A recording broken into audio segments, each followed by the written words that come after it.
everybody, this is Anne. Welcome back to Reaper Pro Tips with me, your host, and Quinty Disembodied Hands Queen, and John. I won't make him the king because that would be weird, but he is Mr. Disembodied Beard, and then, yes, whoever wishes to stop in. Sometimes Kiki, sometimes not. Probably not Kiki today because David is home from work. He decided he needed another 3-day weekend. Lucky him. So they're camped out playing Zelda. Kiki is camped out with her nose staring at the TV. So yeah. Oh, Iowa. Iowa definitely gets snow. Definitely gets snow. Cool. Well, sorry for the slight delay today, and I see that my camera settings have gone off as well. Fighting with the new face cam is definitely a thing. So apologies. I don't know why it didn't save my settings, because yeah. So I'm beginning to feel like the new face cam is very problematic, but I don't know. We've only had 2 days of it, and it's just effed up both days. So we'll see how it does today. That is why I'm late, by the way. I was actually sitting in the chair here promptly at 9:30 and fighting with it. I actually got over here a few minutes early. So just some days it be like that, folks. Some days it be like that.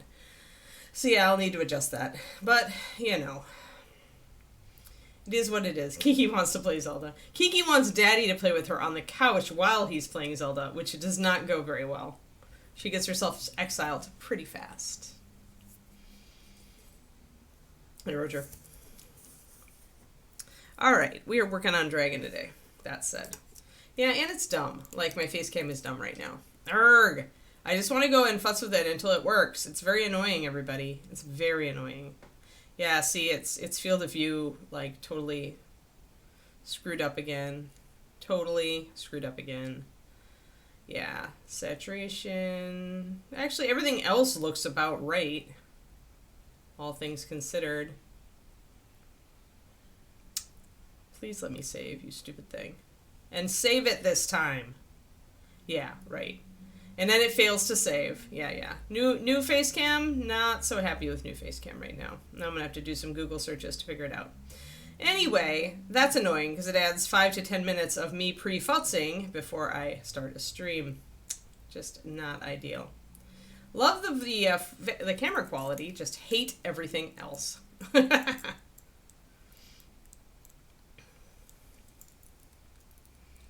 That said, today we must figure out some things about our dragon. I need to work on these scales. I'm not actually going to block in a bunch of other stuff. I want to line, and then I want to bring up the turquoise scales to a fairly saturated color, so I'm going to need to grab some pretty bright teal, which I may mix myself. That's not going to work. Where's my Naga? Cat's Eye might make a decent one, but looking for my Naga green. There it is. So I might try Tropical and Naga and see what it gives me. I don't think so. I think it updated, like, when I brought it in, Cornico. But I could check. Yeah, I just don't know. And it also wants to, like, flip back and forth between its virtual camera setting and its actual face cam setting. So now and that's why if you see a little laggy, it's because it's using virtual camera. And when we did that, we did a test on this on Saturday. When we did it on Saturday, it actually cut out halfway through the stream, and when I flipped it to actual face cam, then it worked. So it's definitely a silly thing, and I'm not sure why it's being dumb. Yeah. Like, the thing is that at the end of the stream, I got it to save. Right. Yeah, see, there is a lag, exactly, and there shouldn't be a lag. Like, there wasn't a lag when it was working on its face cam setting. So I'm very annoyed at it right now. Very annoyed.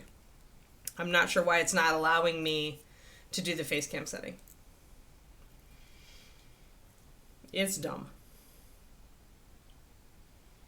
But yeah, it's not terrific, but it still shouldn't be happening. Not with this piece of equipment. Yeah, it's just... I look at settings and I'm just like, it'll just take some Google searches to figure out, like, exactly what it's trying to do. But for right now, if it's working, it's working. And when it crashes, then we'll fix it. Kiki, that's a no. No. No barks. We're fine. Everybody's fine back here, see? You're just hearing stuff in the game and you're thinking. You're thinking. I'm talking to the screen like I always do. It's work. It's work. It is. It's what it is, Bubs. Yeah, we're all fine. Go ahead and settle down with Daddy. Yeah, exactly. It's made for streamers. That's why I decided to grab the thing. But it's really, I'm going to have to look up some stuff. I'll look into the software thing too, Kerniko. Although I thought it updated when I put it on the machine, so we shall see. Kiki, that's enough. Settle down. There's nothing there. You're good. No.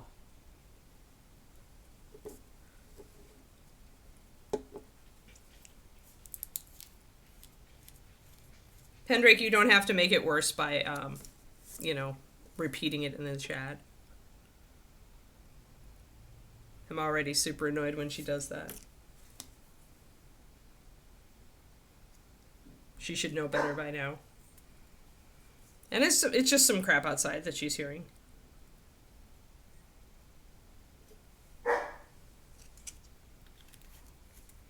I'm going to do 1 drop of green and 2 drops of blue because I remember from last time we had to over blue to get it to go really teal. Otherwise it was just going to be a very bluey green. And we've got other colors in these colors, right? We've got a bit of white in the tropical blue and probably a tiny bit of black. And the Naga green has a little bit of yellow oxide in it. So we're not going to get a super saturated, but these are fairly saturated colors. I'm hoping they'll give me something I can work with. No, my PC is actually pretty good. So, I mean, I've got that new refurb one. So my settings are all right. When Windows version's fine, it has a ton of RAM. Solid state drives, don't see why it would be anything else. Be aware, I should tell you this, Kodiak, because it's a thing with Shilohs. If they don't drink enough water, they are very common to develop UTIs. Girls especially. I had this happen with, I think, every single one of my girl dogs. Every single girl Shiloh I've had, which is 3. So if she has to go a lot more often, take her in to the vet. Don't wait. Ask if they could test for UTI. They'll probably need a urine sample from you, so hopefully you can catch that. I used to use a Frisbee to catch it. It's really just frequency and like having accidents when normally they wouldn't. So that's the only thing. And that's the cue for an older dog. But when they're baby puppies, you don't know, they're having accidents. So you don't always like get that tell. But if she consistently, like, if you've noticed, like, that she goes out and pees every time that you take her out, even though you've taken her out more than one, you're taking her out every hour and she fusses to go out every hour. It could be that she's just fussing because she wants to go outside, but it could also be a UTI. So, like, if you, especially the one tell that I would say is almost a given, is a must, is if she messes in her crate. Like, if you're crate training for stuff and she can't, she is able to hold, okay, yeah. I'm not saying it's that, I just wanted you to be aware that's something I've run into with my female Shilohs. And in the winter, they tend not to drink as much, just like we tend not to drink as much because the weather's cold, right?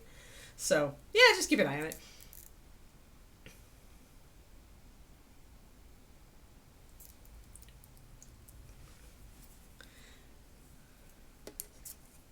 Pendrake, whatever. That's all I'm just saying.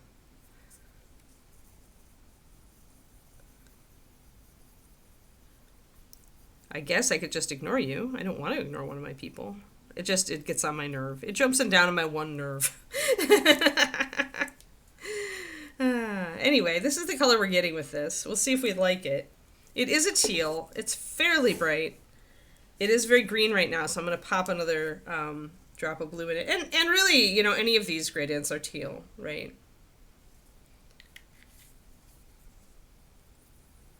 There we go. So I've got to decide essentially where I want to land on the teal spectrum. And any of these work. Like turquoise and teal, they're not a specific color. They're really whatever you make them.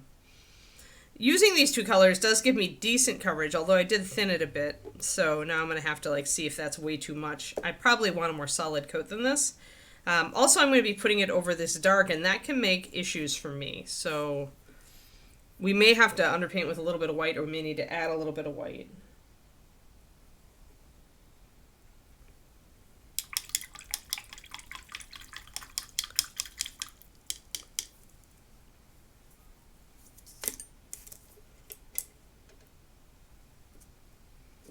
Alright, so we're going to do, that was about 3 drops of blue, 1 drop of green. I am going to strengthen it and see if what I can do over the top of this.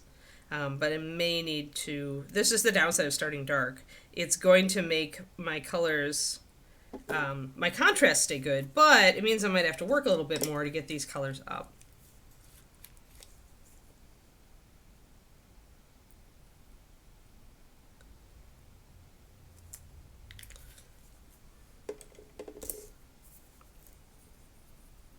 Alright, so yeah, I'm okay with this. This 3 drops of tropical blue, 1 drop of Naga green. We'll try this and we'll see. Oh, I think I lied. I might need another drop of tropical blue. I like my teals to be a little bit more blue. But I also could always shade it with a more blue color. Snow, huh? I am just so unhappy with how cold it is here. Like, I have to force myself to go for a walk every day. Like, I have to actually use willpower points for it, which is always bad because we all have, like, a limited amount of willpower points every day. A very limited number. And to have to exhaust, like, 3 willpower points to make myself go for my walk is really just, gosh, I'm so sick of winter already. I'm just not made for cold. I'm really not. It's been in the low 40s overnight. I think it squeaked into the 30s one night. And for us, you guys, I know, are used to hotter or colder temperatures, but I'm not. I really have always hated them. I have memories of Wisconsin when I was a kid where they would make us go out for recess when it was just, you know, it was just freaking cold. It's the middle of the winter. And all my friends and I would do would be to huddle in one corner of the building to try to get out of the wind because you just couldn't play. It was just terrible. And now, after years in Texas, I really don't have any cold tolerance at all to speak of. And so I just get so miserable when it's this cold. I just hate it.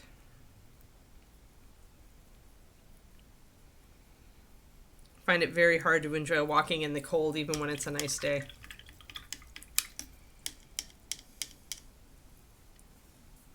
'20s, yeah.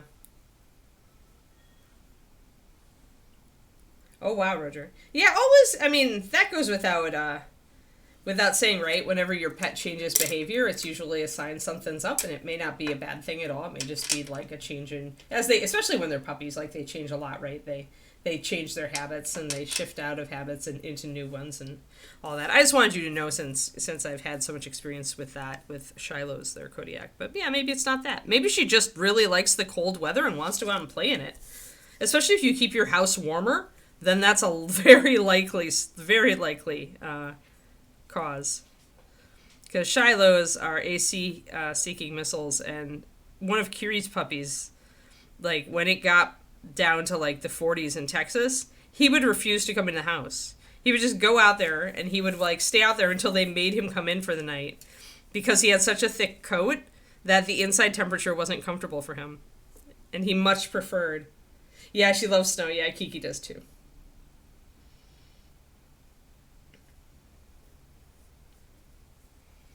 Yeah, so maybe she's just warm then. I don't know what temperature you keep your house at. But if she's really fluffy, then maybe she's just warm.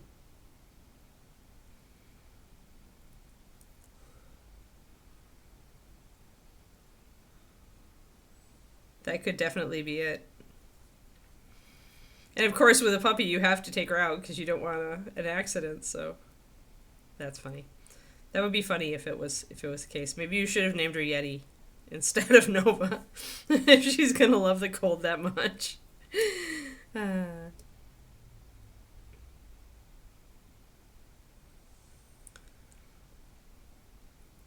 we go. So really, I wanna line a little bit around stuff, and then I'm gonna go and throw some highlights on these scales. So we won't spend much time lining, especially because we started so dark. I just want to have a bit of a crisp line around the area so that I can judge it when I start bringing up highlights. So I'm going to get closer and get this white out of the frame so that we can see. Oh, 4 to 8 inches. Lovely. Yeah, buried.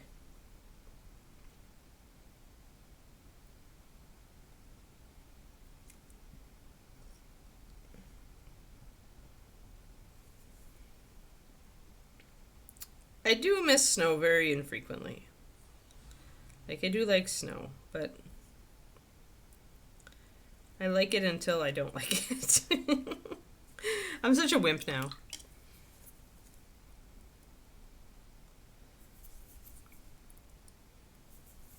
But I've always, like I said, when I was a kid, I was the same way. I've always been a warm weather Ann. I've always had better heat tolerance than cold tolerance. Some genetics in me came together and said, this person is meant to live in warm climates. Just gonna line around the feet real quick, and then we'll start laying in. I should probably mix up my base coat color, that dark teal, just to have it on hand in case.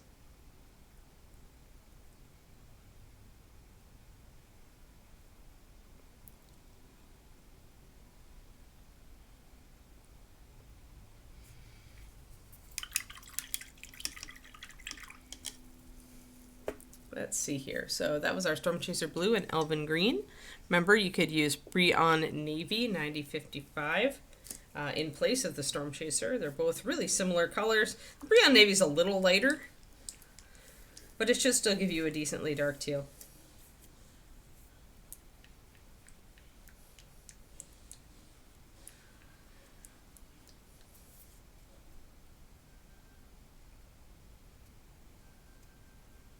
Yeah. You only get that one of snow. That's kind of like snow like in Texas. Like when I was first living there, that was like we would get a snow every 3 years or so. That was a decent snow. I don't think we ever got more than 4 or 5 inches.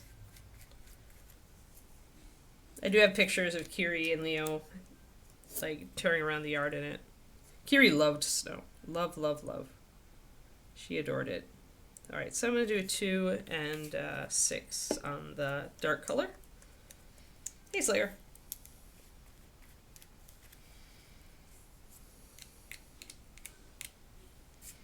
Been very lucky with my dogs. They've all lived.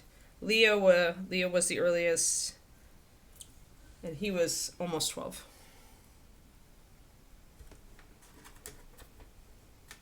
We let him go in like late August, early September, and he would have been 12 in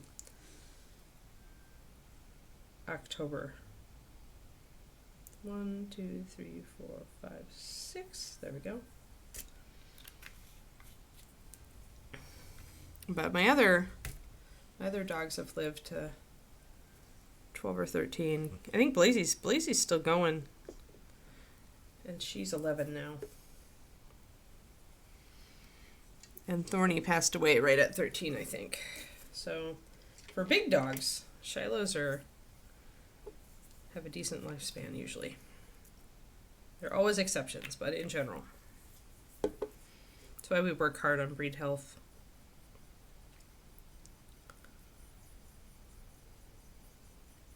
Apparently I misremembered, and I really do need more green in this. This is not a proper teal. It's close, but it's too blue. Where's my Elven Green? There we go.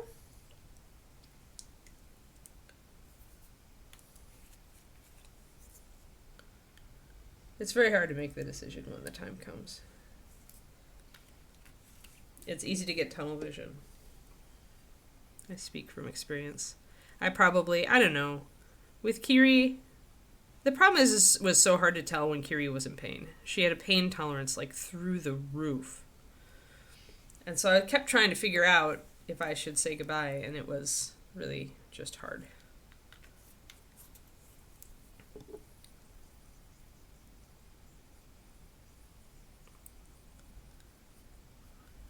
So sometimes it'd be like that. Yeah, I'm not convinced with this this teal I've got something that's going to be vibrant enough. I'm looking at it next time. I'm glad I mixed up my shadow because it's really informing my decision. I think that I need something different. I'm looking over here. I think I'm going to grab Tianzia Jade and the Cyan Blue. And I'm going to try to mix these. Yeah, sorry, we should get off the sads.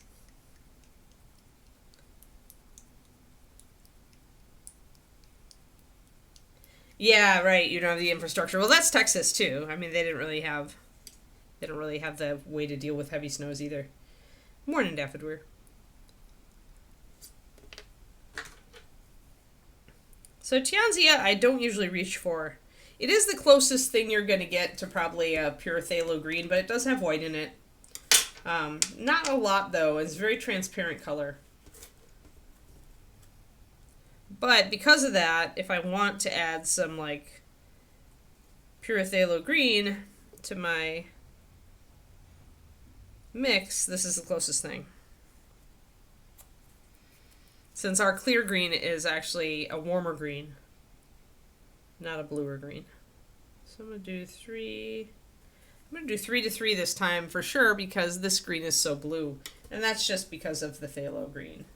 Most phthalo greens that you encounter are going to be the blue shade rather than the yellow shade. They do make a yellow shade phthalo now that you can get. That's much warmer than the very blue color.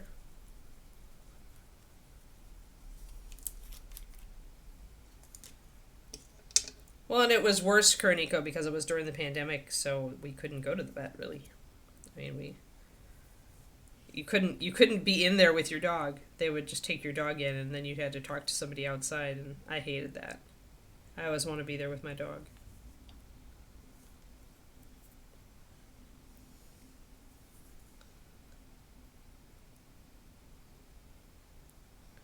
But yeah, let's get off the sads. Probably getting off the sads would be a good idea. It's Monday. Let's not get sads.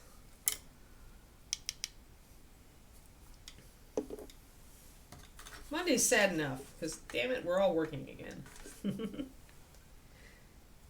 Alright, so I'm going to try just one drop of the cyan blue in there. We're going to see what kind of color we get. We're going to compare it to this one.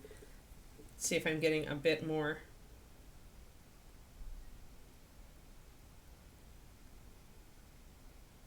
The lizard is not going to be green. She's going to be actually teal, and we're going to go red and browns for the rest of the gear. And this is not going to be gold. It's actually going to be brought up to a Larry Elmore tan, if you will. Not as yellow as the painting behind me, but I tend to like kind of beige underbellies for my dragons because of Larry.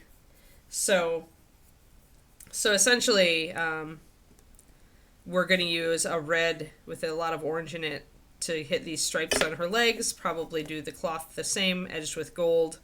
We're going to bring this up a fair bit, but keep it neutral. Shade it with some neutral brown like shield. And we're going to work from there. But I want this to be a red and teal, not green. People wanted a blue-green when I had the vote go. You may recall if you were in chat. I don't remember if you were in chat then, Inara.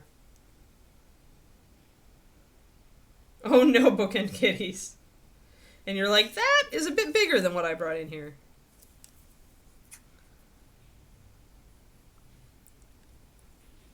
Once I've got this mixed up, oh, I like this color. This is much better.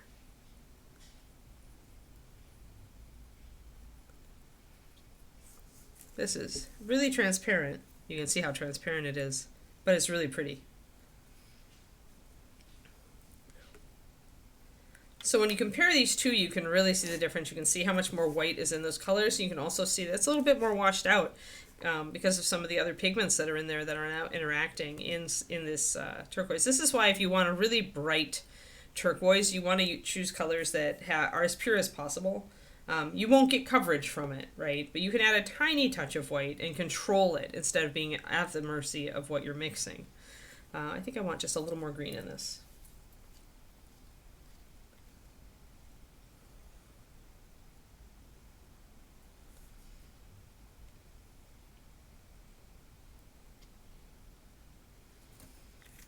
I'm going to do just a tiny bit. I just put a tiny little bit on the side there because I want to tune this slowly. And I don't want to go too green with it.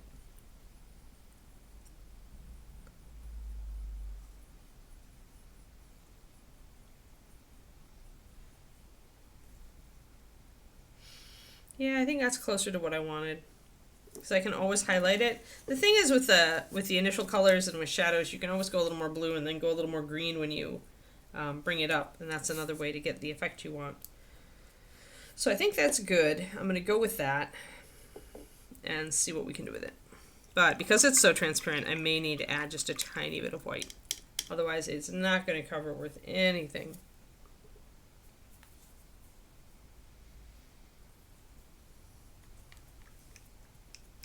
Yeah, that would have been Kodiak. No, second mix is going to be Tianxia with cyan. Always a green and a blue. I would count the jade as that. So you wouldn't want to use Naga. You just get a more green mix. And if you wanted to do that, if you wanted a greener Naga, you'd just use something like Brilliant Green. But our teal selection in Reaper, I find, is just a little bit dicey. If I had bright turquoise, it'd be better, but I don't know that I have a bottle of it.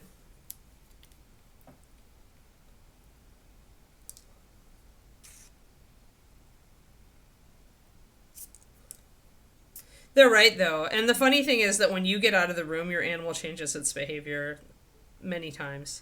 Kiri was totally like that. She would be like, "Mommy, Mommy," when I was like still with them walking to the back door. And the minute she got back there with the vets and the vet tech, she was just like, "Hi!" She was just like totally happy. So it was all like me worrying that was keeping her worried. I've learned my lesson there. So a tiny bit of white will shift our color a little bit, make it a little bit more foggy. That's the opacity kicking in. But it won't totally change our color. I'm going to try this and see. Part of my gut still wants this to be a little greener. But Tianxia has a pretty weak pigment, so yeah, I bet Granica. Yeah, cats are different than dogs, though, I find with that, right? My cat was also a holy terror if I wasn't there with him. Because this is such a blue-green, it's only shifting this color very slightly, a little bit at a time. So I think I'll go with this, and I'll just green it out as we go up.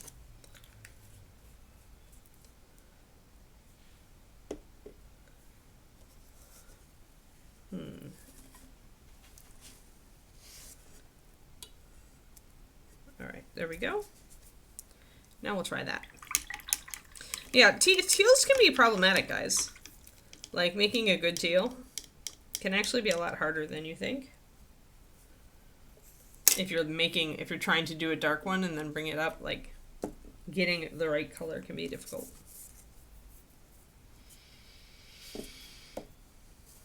And finding the right highlight can be hard too. Like usually I say phantom glow. Spectral glow is a little blue. Spectral glow is a great highlight for blues when you want it to stay blue, but you want it to just go a little warmer. All right, let's see how this works.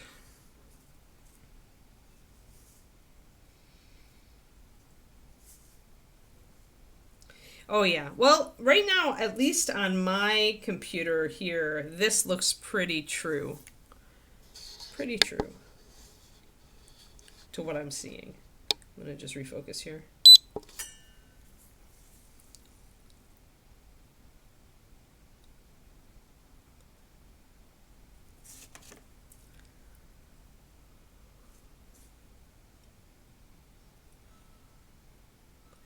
You can put it on a little thicker if you want a little more coverage out the gate.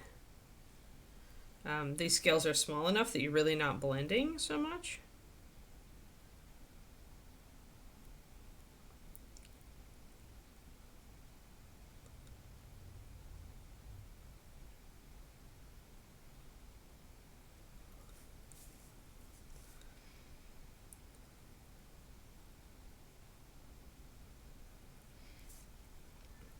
I finished, I reread the first volume of my Julie Andrews autobiography.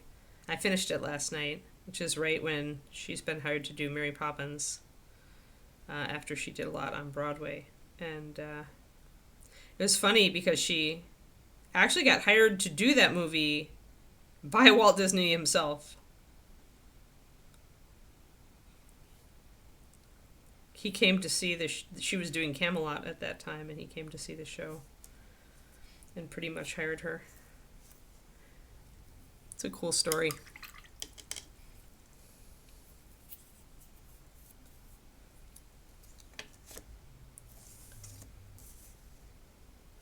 I mean, a good dark teal I could do. Like, I really like the teal that I get when I mix the Storm Chaser and the Elven Green.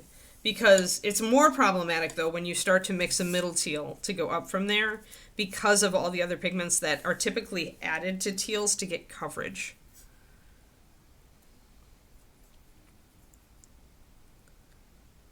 I still feel like I need more green in that.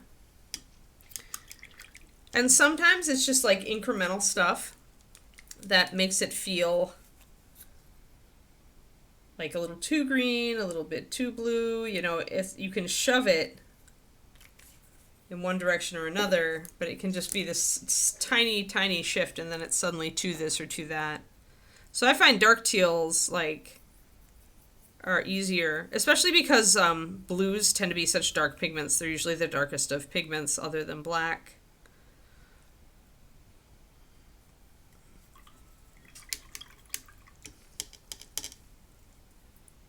Hey, Time Buster. It is not 3D printed. It's a Bones USA Reaper Legends, so it's Siocast. And no, it wasn't primed. I actually find that I don't need to prime these. MSP Reaper Master Series paint has good enough adhesion that for these I just use the general bone. My general bones philosophy is not to prime. You can prime the Siocast. I probably should. But at the same time, I've just gotten so in the habit of painting directly onto the material that I just do. Is it a 3D print? No, it's a Reaper Legends, right? Yeah. I was messed up on the other one. But I believe that I'm correct on this one. Or maybe I'm wrong. Was this a 3D print, Quindy? Maybe it is. Maybe I'm wrong again. It's so hard to tell the difference now because the 3D print resins have become so bendy that I'm starting to get paranoid. Because you should prime 3D print resin. So I may have done a boo-boo. In which case, you know what? It's still sticking just fine, and I'll just seal afterwards. Since these are always meant to be display models, and once they go into the Reaper gallery, they don't really move or get handled. They're pretty safe. So yeah, I like that teal. That's looking pretty cool. And starting with you can see the effect we get by starting with such a dark color, right? The shadows, the scales will really stand out. It's printed. Yeah, Kodiak, all right. All the ones that are minis of the month are. All right, that's good to know.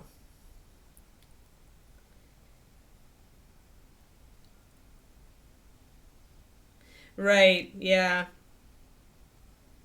Yeah, that's why I just wash and do whatever with my bones. But yeah, I mean, I can rub at the top and not really get like appreciable rub off. So, I'll just seal it.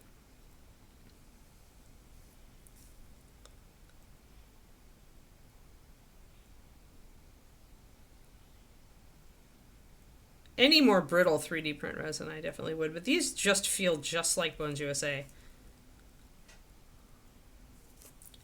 It's like pretty much impossible for me to tell the difference. I do wish that they would have branded them differently and not put them into the Reaper Legends line, because then it makes it double hard, right? But if there's really, like, if you can't tell the difference visually, and the bendiness is the same, and, you know, my paint is still sticking, then I'm just like,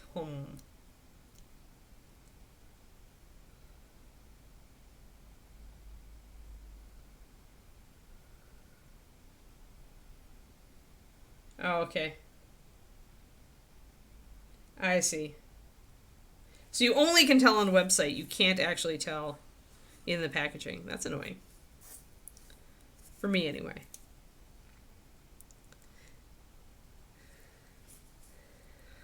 Oh, well.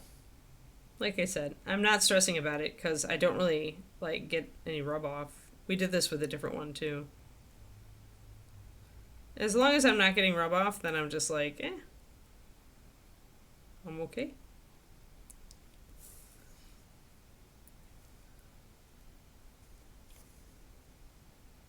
Yeah, but who looks at the bottom of the mini?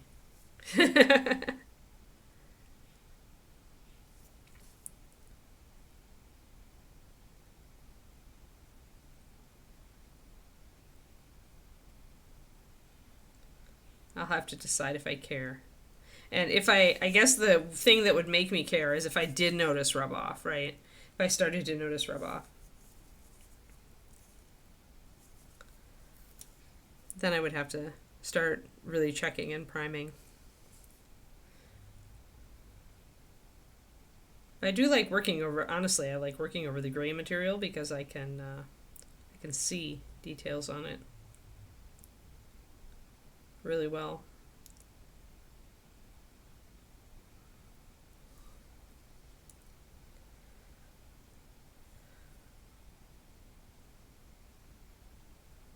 I need a line between the toes. I totally forgot to do that.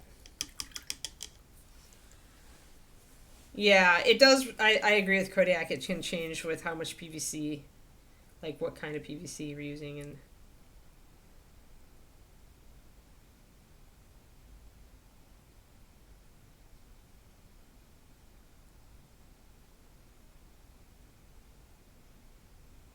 yeah, no rub off. That's because, I mean, Master Series paint has really high adhesion. It has a really high percentage of acrylic in it, dependent on, compared to other resins. And when you've got that, you tend to get a very hard paint once it's dried. It does vary a little bit by the color, but in general, because we use different bases, but in general, it's a very durable paint because that was one of my first things that I insisted on because I hated how some other brands would just rub off at the drop of a hat, especially when you thinned them. So when I created MSP, I purposefully tested bases specifically for adhesion in addition to the other qualities we were looking for. There we go. We got that foot to stand out. Now I can do the toesies.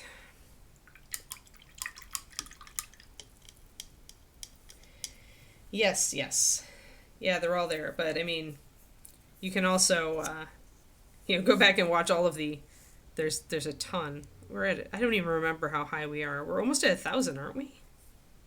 Like, there are a lot. There are hundreds of these pro tip streams painting all different models, and most of them we finish. Some models I run out of inspiration on, and I'm just like, all right, I'm just going to put this one on the side. So every once in a while we don't finish one, but the vast majority we do finish. Missed a spot there.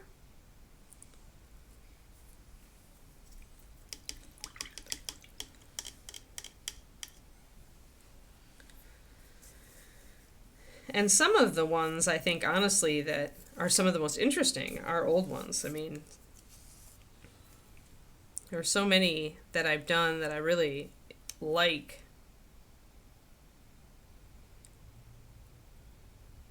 I'm just going to grab a little bit of that that highlight color, the first one we mixed, and I'm going to put it down the center of the leg here, kind of to assess it. Not really going to blend it in. Just going to see how it looks.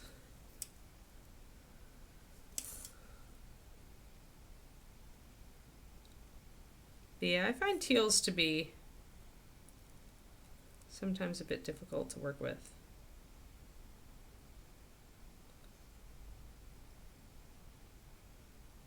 The thing to remember is that even if you finish it and your teal, in your opinion, is a little bit too green or a little bit too blue, you can always glaze to try to shift it.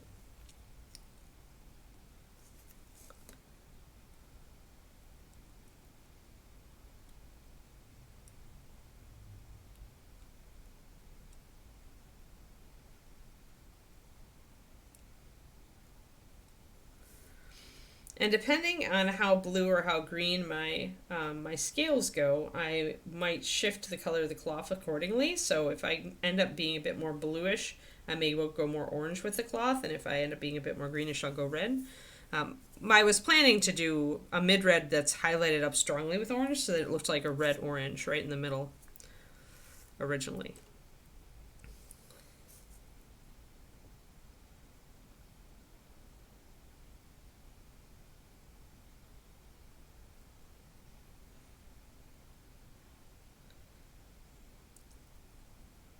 It's true, there are also the VODs here on Twitch for recent episodes.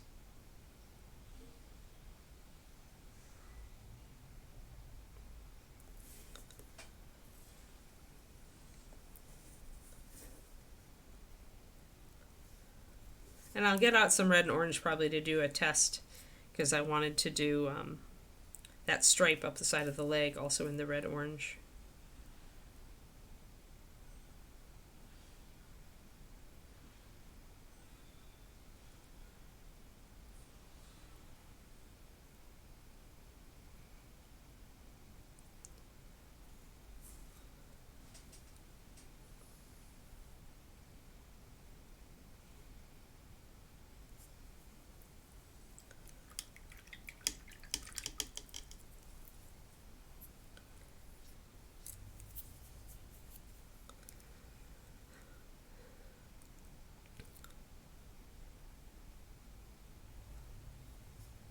Yeah, I do spray prime metal and I spray prime resin, and when I 3D print, I prime. But otherwise,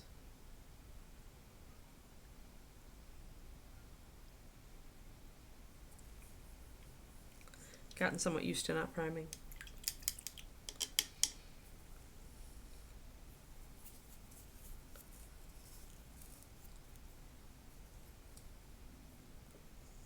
Alrighty.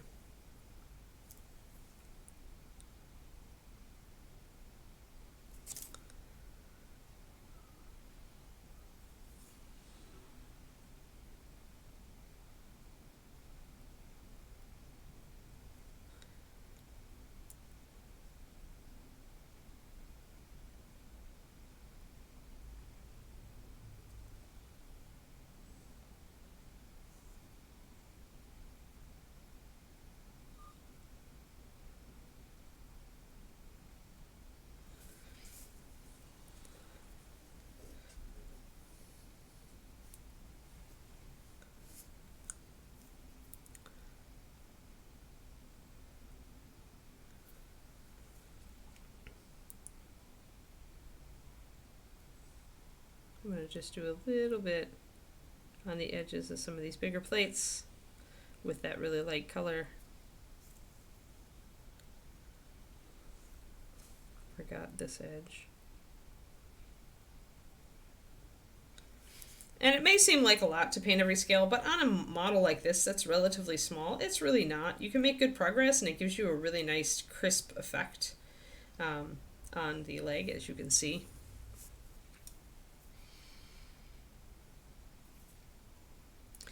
I would keep this paint thicker for use on the scales so that I didn't need to underpaint in white.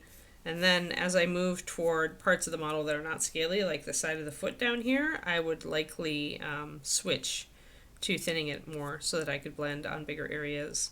But they're also big scales, but they're big flat scales on the back of the legs here and on the tail. Here we might want more blending because the scales are bigger. The smaller they are and the smaller the details are, the more you want to stick just with thicker paint. You're not going to really be blending there, you're just going to be hitting the scales for a pop of color.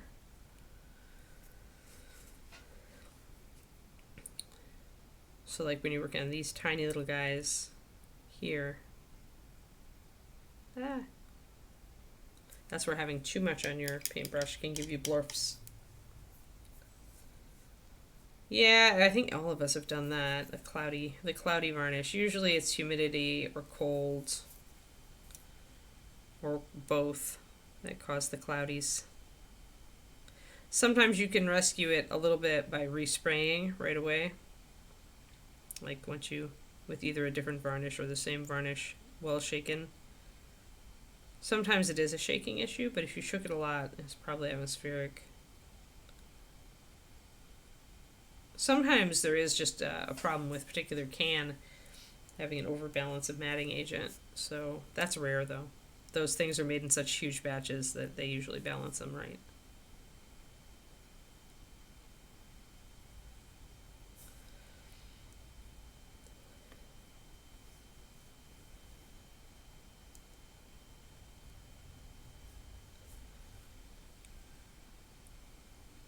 Yeah, a lot of people here are, they're looking at snow soon, Richard, so also too cold.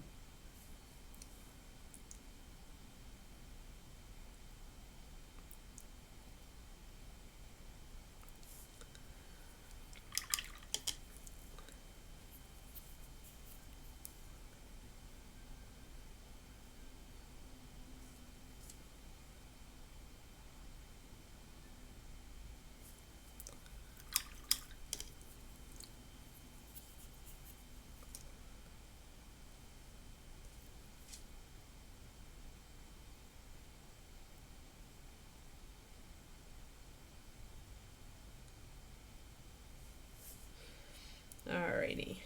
Let's get some red orange out and do this stripe down the side of the foot and make sure. I think I've lost my stripe a little bit, and this is actually part of the teal, so I need to paint over that and probably bring in some white to regain that stripe where I painted it wrong. So again, it's good that we mixed up our base coat. Alright. I want a pretty bright color. I kind of want... I wonder if I should use magma red. Do I have it? I do.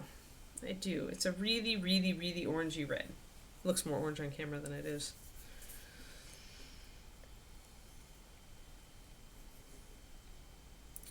Or I could start with... I don't want to start with fire red. It's too pink. Violet red, also too pink. Thought I had my blood red around here somewhere, but apparently I missed. Oh, there it is. Okay. So blood red. I have my clear red too, but that's a little bit too. So a difference between these colors. Pretty extreme between blood red. Blood red has a bit of blue in it to darken it. I mentioned just a moment ago that blue is the darkest pigment other than black typically. So you can use blue as a darkener. You don't have to use black. In some paints we do that, and blood red is one of them. Oh, I've never tried that either. Honestly, I just resprayed with my existing matte varnish, being more careful about temperature, humidity, whatever, and it took most of the speckles down. Yeah. Yeah, priming with the airbrush is supposed to be like optimal.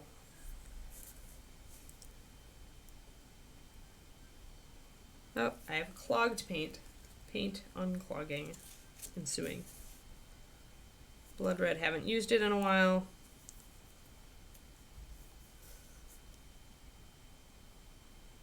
Oh, there we go.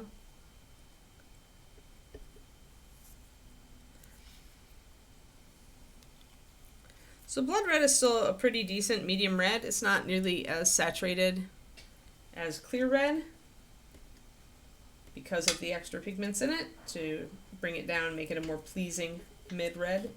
I would say that it's a pretty good starting point for this color that I have in mind, and that I could apply some of the magma red over the top to see how that works. Yep, pokey tools or just pins. Safety pin works. Bottle unclogging. Yeah, I mean, this is the Reaper pokey tool, and I also have the Dragon Head pokey tool from one of the Reaper cons. But it's pretty much just a T-pin. That's, you can even see it on some of these. Let's see, where's my skull that shows it? Not really. Yeah, there it is. So you can see the T of the pin being sunk into the metal there. But any pin will do. A lot of people use safety pins. I've used my pin vise with an old bit in it. In a pinch, if I forget to bring a pokey tool with me to cons, which is very rare these days. But any pin will do.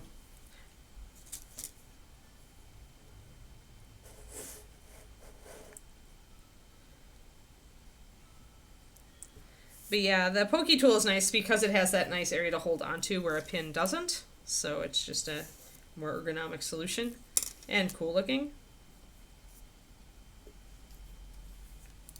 Gonna put a little bit of water into my blood red. I think I'm gonna shake it and put another drop in.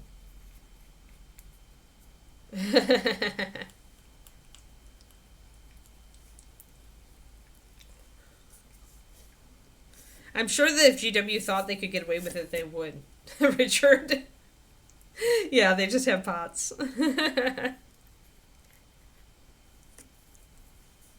They need to put out a line that's in droppers that, it's just an additional line so they can sell you that, Richard. You've spoken it into existence.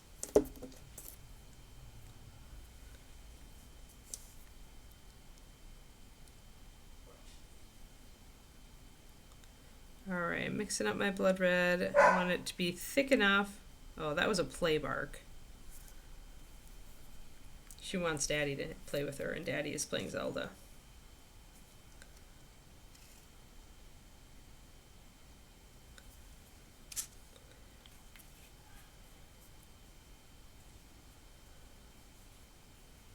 Yeah, on the nose there, Kodiak.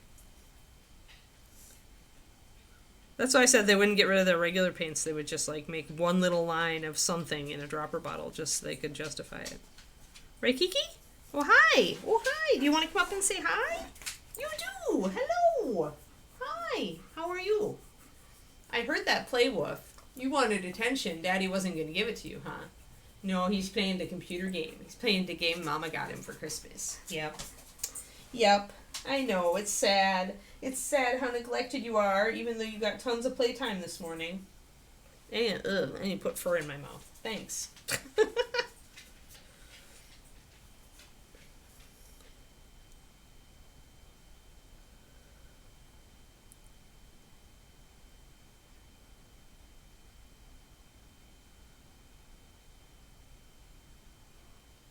Richard. Can't spill it if I don't open it. Oh my. Alrighty.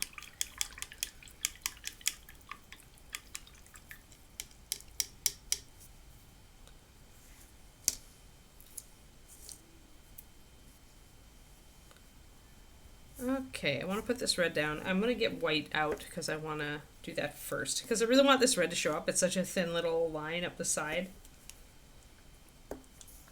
I can always take it down if I think it's too bright. After that, I can always put something darker over the top to darken it down. But for now, I want to put it on bright and see how it looks. So I'm going to get just a little bit of white. And thin it about 2 to 1.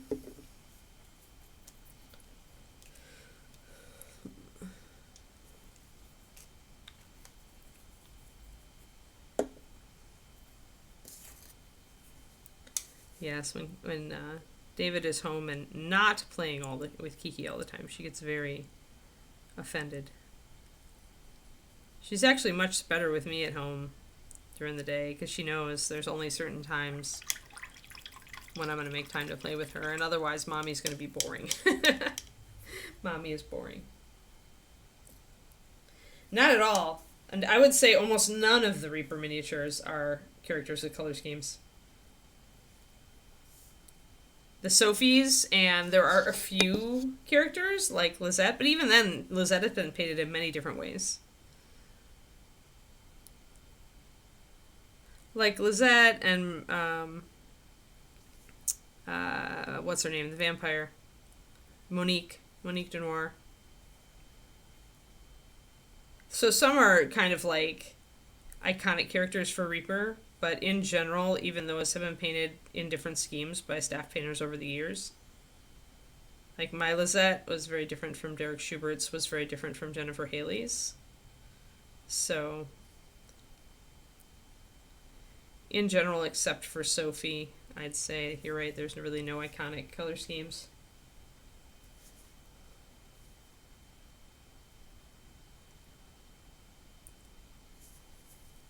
Fenari. And yeah, the Crusaders are different though because they were an army, and then Templar blue is obviously meant to be painted that way. But I've also seen Fenari painted in different colors. Like I've seen a red and gold version that looked really good. So it's really not a thing for Reaper. We're the opposite in that way. We want you to paint it the way you think it should be painted. And if you want inspiration, then you can look at the paint jobs on our gallery. But you don't have to follow those. Those aren't like an iconic color scheme that you must do or you're not doing it right.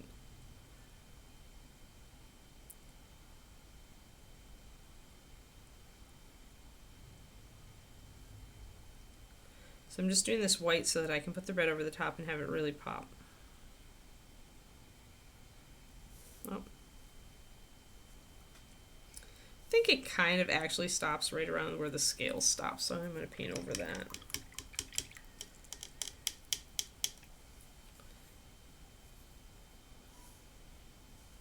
Oh, it's going to go lava. I'm going to do it in like black rock that's cracked with like lava energy. She reminds me of a very Warcraft character, so I'm going to paint her kind of like that with a magical weapon that's lava based.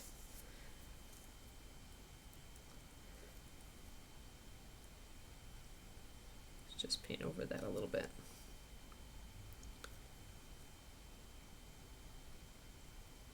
I knew that right from the beginning. That's how I wanted to paint that.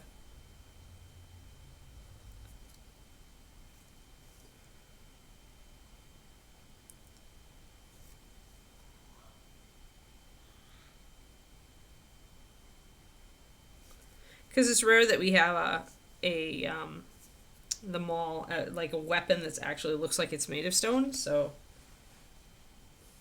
it's rare that I get the chance to do the lava thing.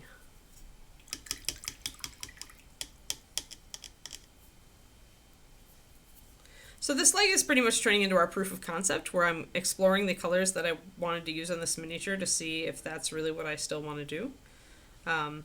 When I've only done a leg, it's very easy to alter the way I'm doing things on the rest of the model. But it's a big enough area that I can judge and see if I like it or don't like it. It's very evident. So, right, we've got our white stripes now. We're going to put the red over the top of that. But yeah, Reaper encourages creativity. The Reaper Challenge League is kind of indicative of that. A lot of the times, if you've got a particular model to paint, or they'll give you a color scheme, but it won't be like the standard color scheme.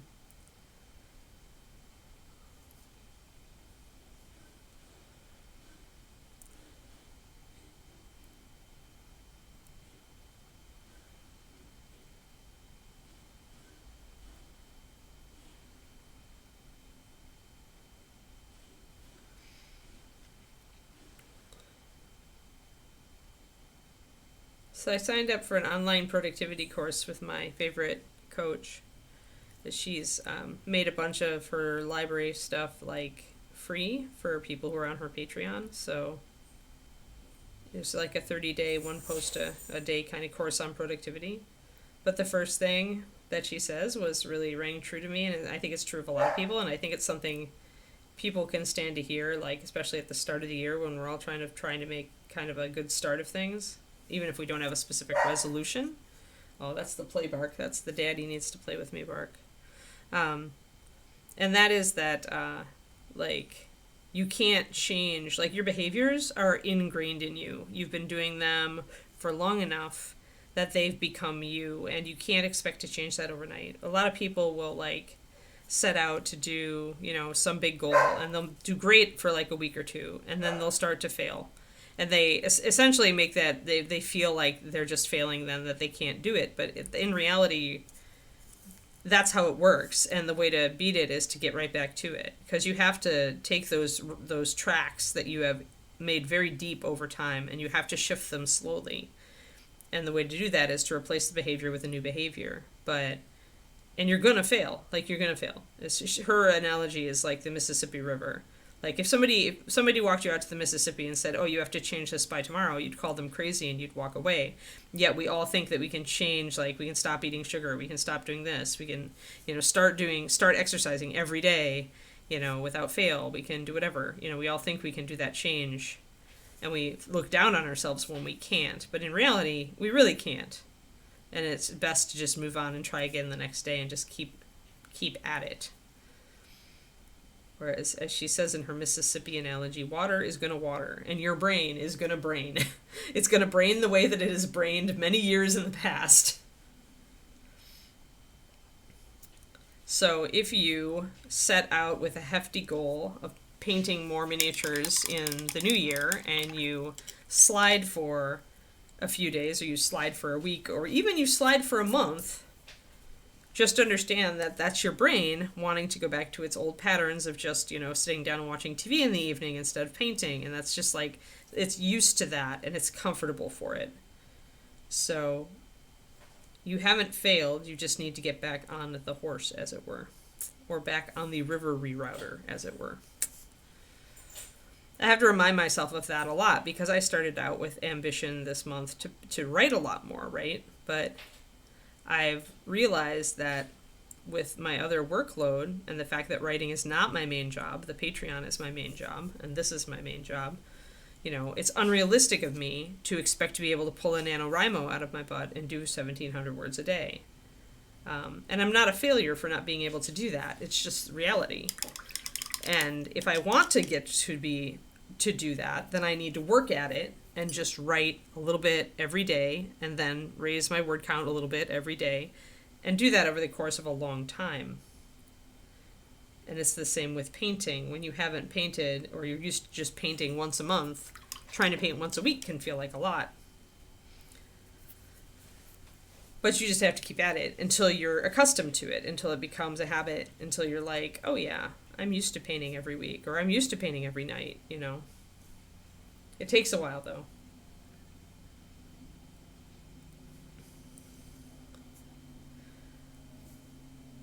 So yeah, that was my thing yesterday, was reminding myself that my brain is going to brain.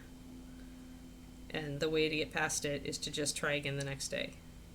And not to yell at myself. And not to feel like I'm a sad, person who can't manage to do this. Or that I'm a weak person with no willpower, which isn't true. Alright, so I like that. I like that red. It's poppy. It's cool. I like it. I like it a lot. I'm going to grab this magma red and maybe put a little highlight on it.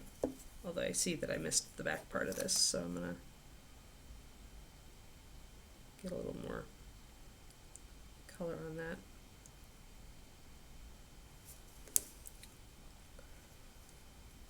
But yeah, that's exactly what I wanted it to look like. And then when we bring in the red here and on the armor, then we'll have some of that color that's kept moving down to the lower part of the figure, but not enough to distract.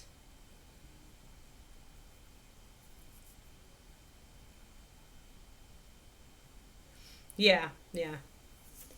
Or did a day. He passed away.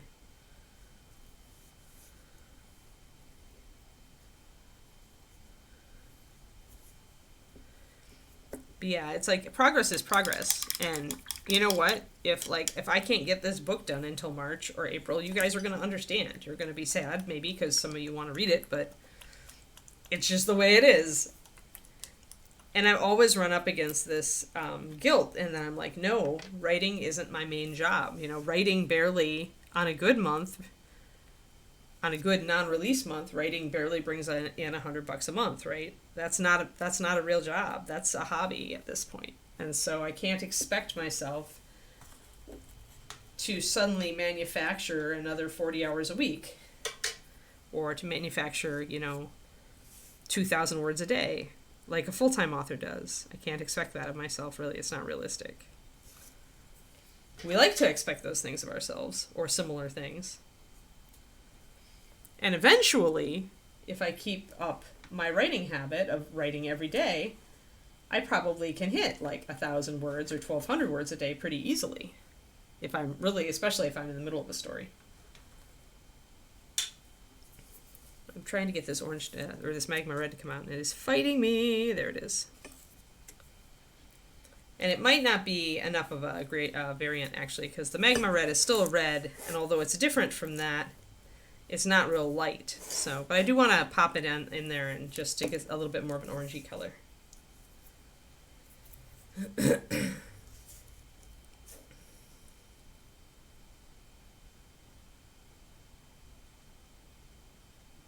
Yeah, especially with the achiever class that the coach is kind of teaching right now this month. A lot of achievers and some other strengths, they want to go from 1 to 10, right? You see where you want to be, you get excited, you go for it, but you forget that you have to first do steps 2, 3, 4, 5, 6, 7. So not breaking it down into smaller goals is totally valid. I do the same thing too, Agent Marvel. Yeah. It's not just achievers; it's other strengths too. But people strengths that are very, very like productivity aligned tend to do that. They tend to rush ahead and go, I want to be there now. I can be there now. Surely I can do this. So now I have to ask myself how hot I want to bring that up, like how much orange I want. I think I'm not going to actually put any more oranginess than this magma red until I get some more of the red actually blocked in on this figure. And I could do that. I've got my red here. I could at least block in the loincloth with the blood red, which I think is the color we're going to use. I haven't used blood red for actually a long, long time. So this is a good opportunity to bring it back into our rotation.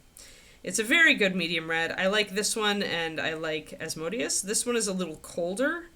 Asmodeus from Pathfinder line is a little warmer. So choose accordingly. But that said, with reds, they tend to be very on the midline, so even a colder red like fire or blood can be brought up with orange very successfully because you're used to seeing cooler colors in the shadows, so that works.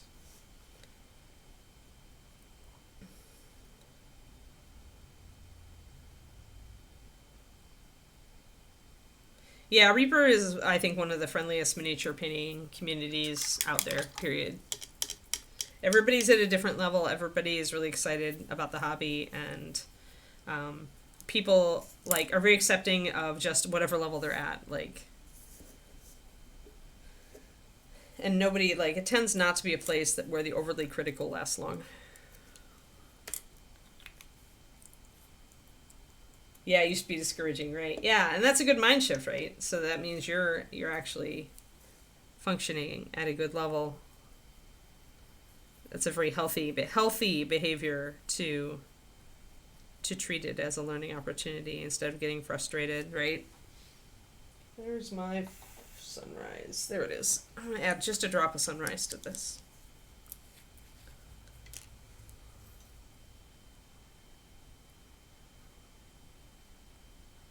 Well, I think I am. Apparently it's paint clogging day.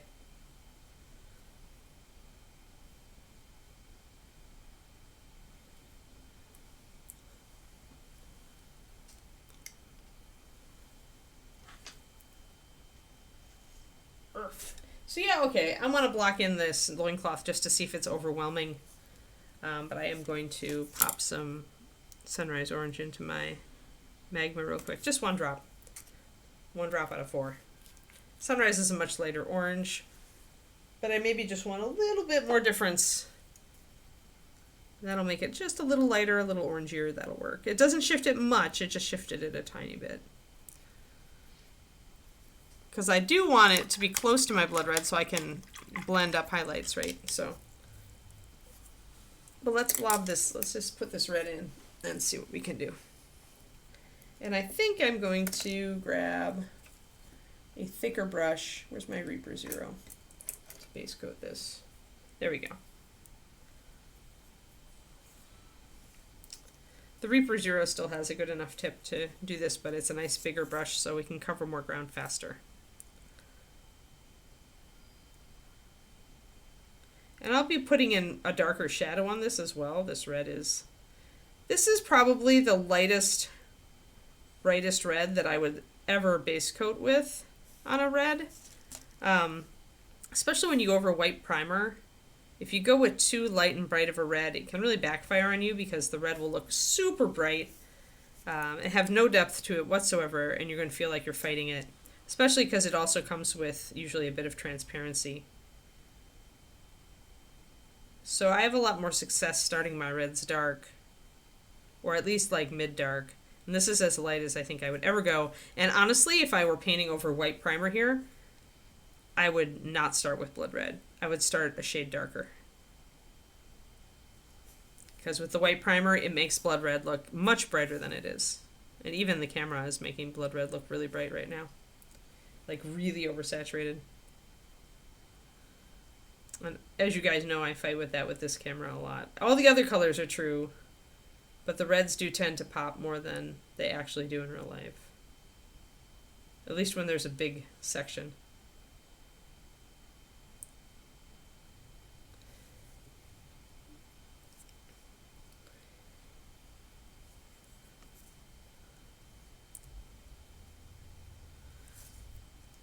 So I would definitely take a darker red in and tone this down a bit by putting in shadows.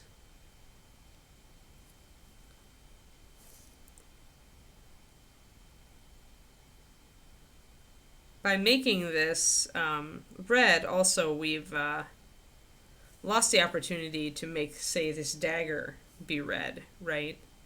But there isn't much room on the dagger for color. So it's a question mark right now whether we keep this or not. I really did want red and teal to be the primary colors though, so we'll probably keep that dagger and we might make it teal, make that little band of color teal to keep it in color scheme, or I may go totally separate with something else. Haven't decided.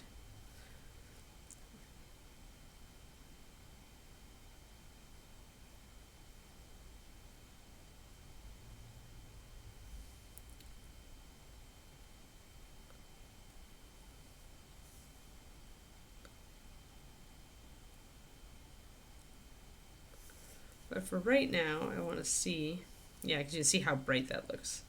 You can see that it looks, on camera, it looks as if it's jarring with the teal right now because it's coming off as so bright. In person, it is not this bright. I would have to go and mess with my monitor a bit to make it look more real, but I think I'm just gonna go with it. You guys will have to take my word for it for now. It's very, very bright on camera, but it's not that bright in person.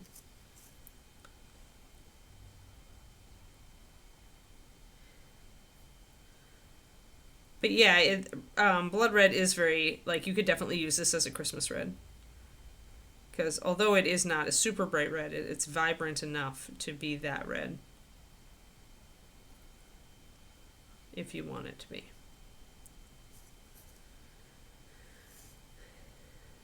We'll take some darker red and shade this a bit and make it not quite as crazy.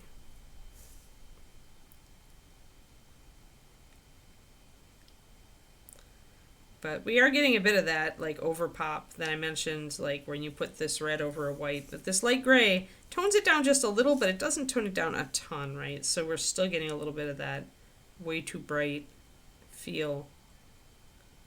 So the first thing I'll do is grab a darker red, maybe even a very darker red like Urgathoa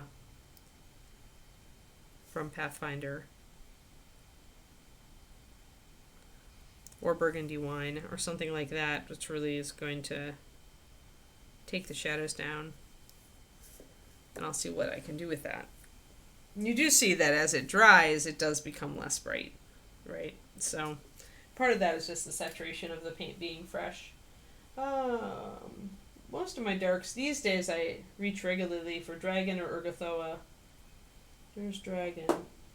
It is a dragon. Deep red. Urgathoa red. So those are my options. They're very similar. But I think maybe Dragon red will be a good dark red for us.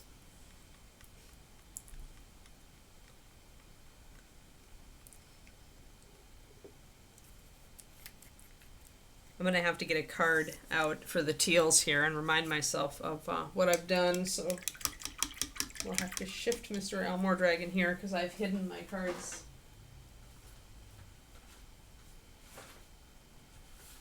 There we go. card, but I can reuse it.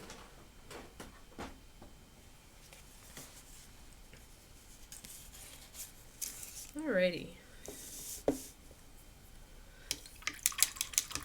Since it's getting to the end of the stream, I do want to, and I still need to wait for this red to dry. If I'm going to put a shadow on it right now, we might not be able to. But in the meantime, I can do my teals.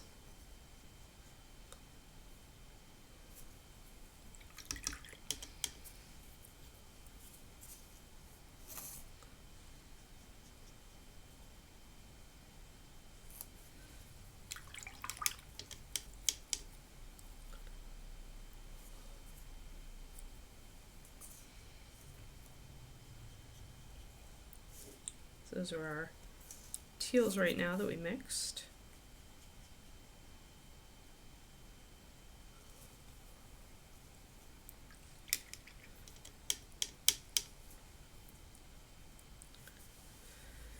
And we're going to make a note of what we used.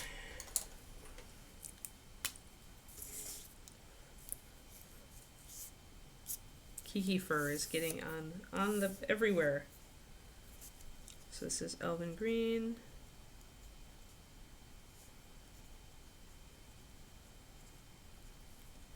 Storm Chaser.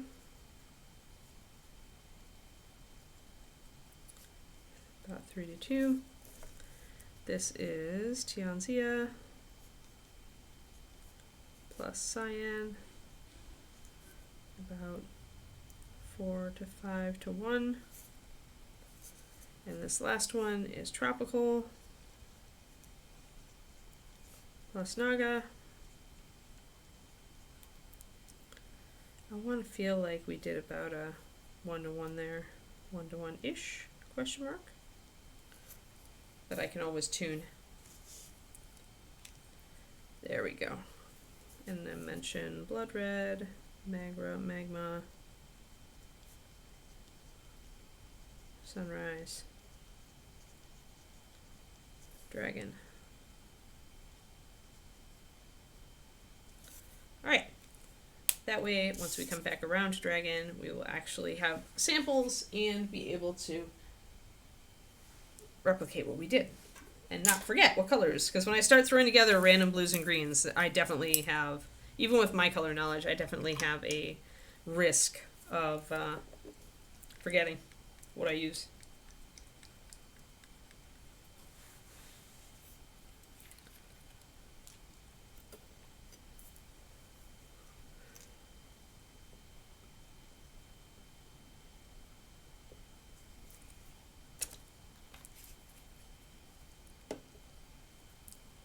So Dragon is a nice neutral darker red.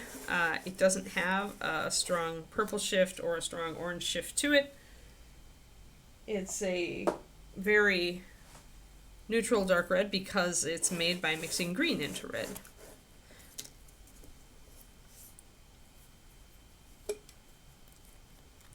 Just going to get that thinned just a tad. I just wanted a little bit just to test it.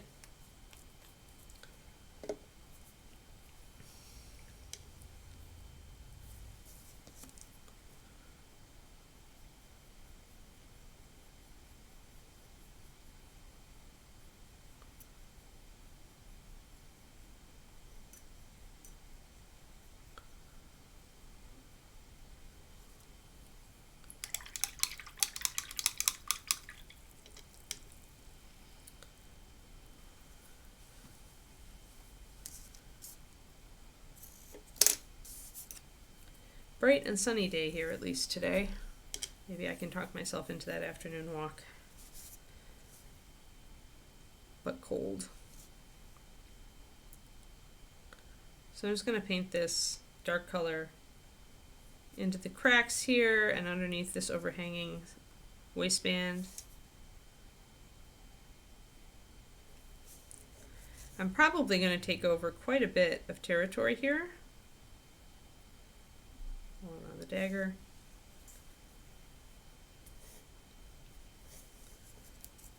Because I want to dull down my main red. So if I want to darken things or give it a darker feel overall, I have to actually cover a fair amount of the surface.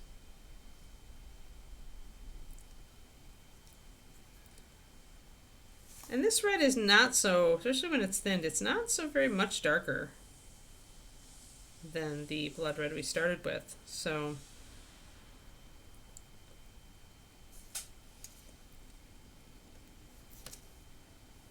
it's not going to make a huge impact.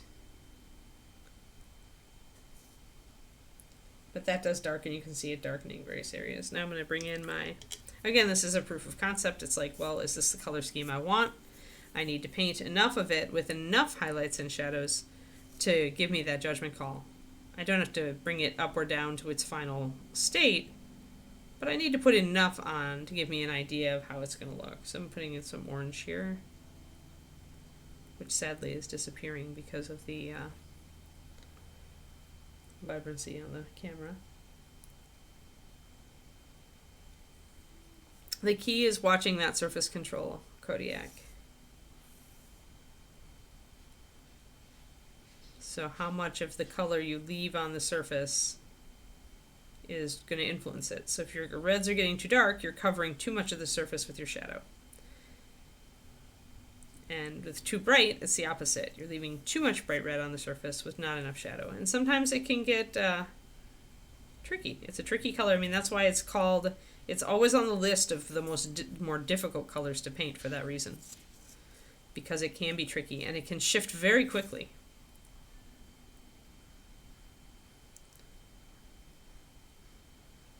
But once you understand that it's just the amount of surface, it becomes easier to adjust it very quickly. You should be like, oh, it looks a little dark. Well, then I'm going to get rid of some of this shadow and paint bright red over it.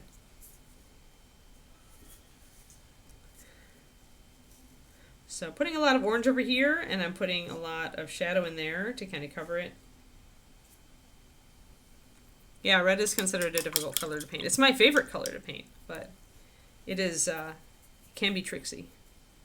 I'm also going to grab this brown liner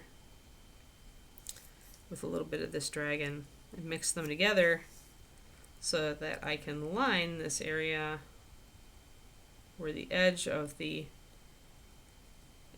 coming over the top. So I'm not using the pure brown liner, I'm actually mixing it with my red shadow.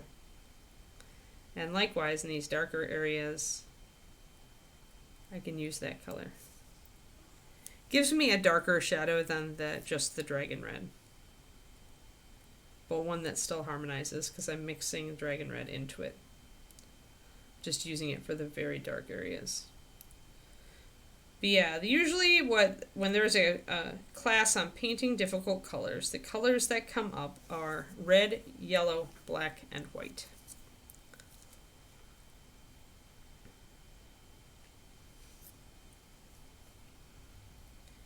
If you're over highlighting, yeah, that's when you get over highlighting. If you notice that your red has gone to orange, your highlights are taking up too much of the surface, just paint some of your mid-tone over those highlights. Your original red that you wanted the cape or whatever to look. Usually it's red capes that I see that on because there's a lot of room for highlighting, and so people do. But then they get in trouble because it's too much.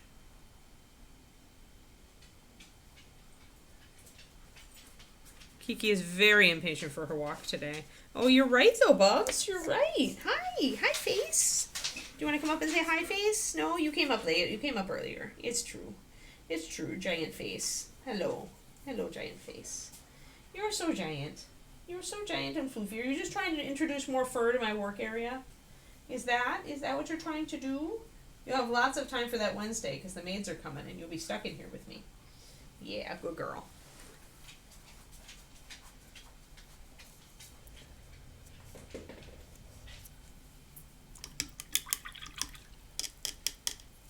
But yeah, everybody's got a color that they're like annoyed by, but... And yellow, that's why that trick of painting pink with yellow, or yellow with pink, like we did, I just started on this one. You can see how I'm starting to bring in the yellow on this, but everything is underpainted pink because it's an easy way to get a really cool color shift with yellow. Oh yeah, Kiki went back to David and now she's barking at him. Silly, silly girl. And I don't necessarily want to go up to yellow with this, so I'm actually putting a little bit of white into my orange. And bringing in more of a coral color highlight.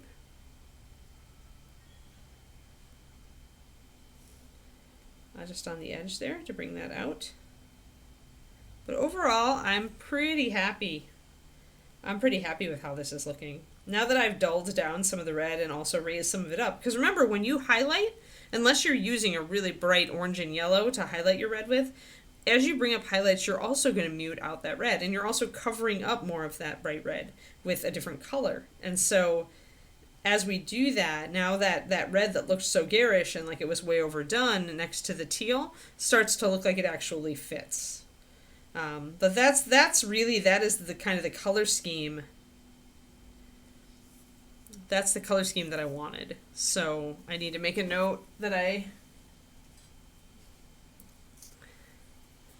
did my orange. I need to put my card over here and do my little swatch. And make a note that it's 4-to-1 magma to sunrise plus a tab white.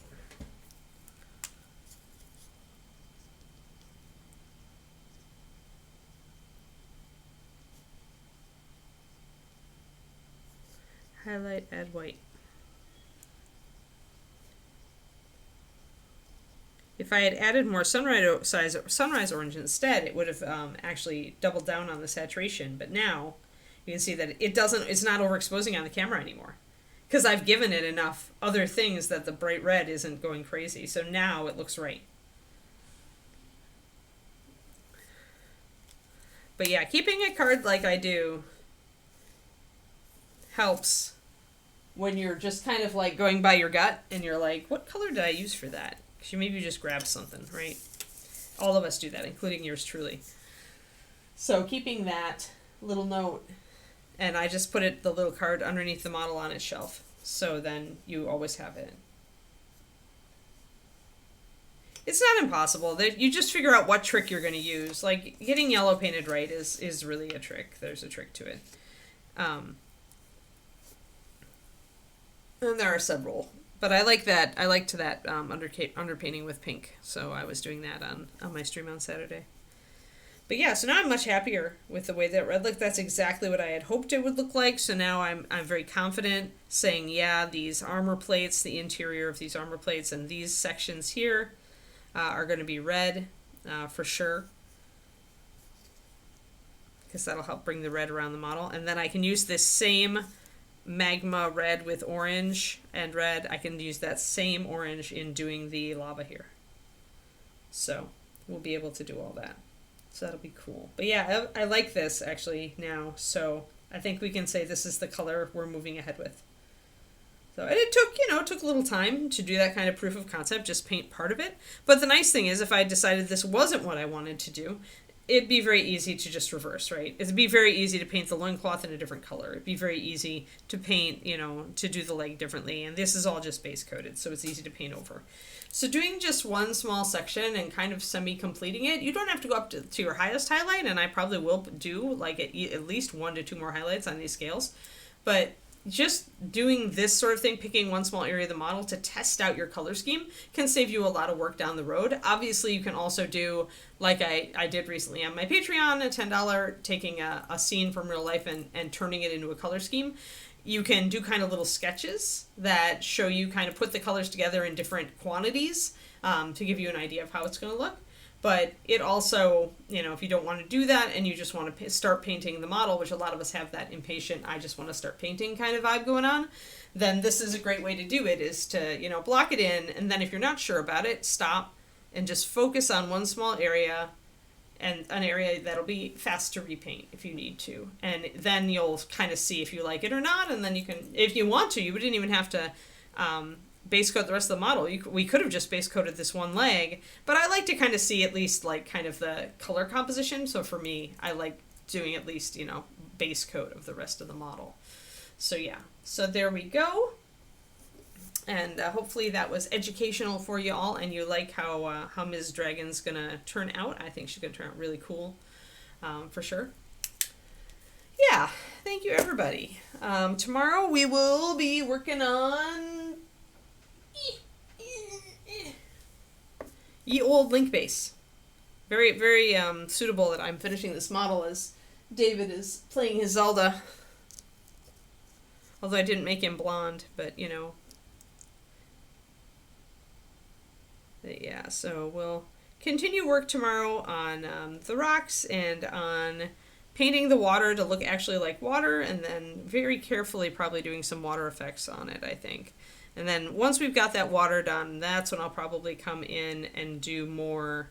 We need to lighten up some of this, just put more colors in it, and then do some grass, right, and some vegetation. So yes, we'll be working on this tomorrow. All right, y'all. I hope that you had a lovely morning / evening / lunch, whatever you're doing, hanging out, and I will see you tomorrow. Alrighty? Thanks very much, and have a great one, guys.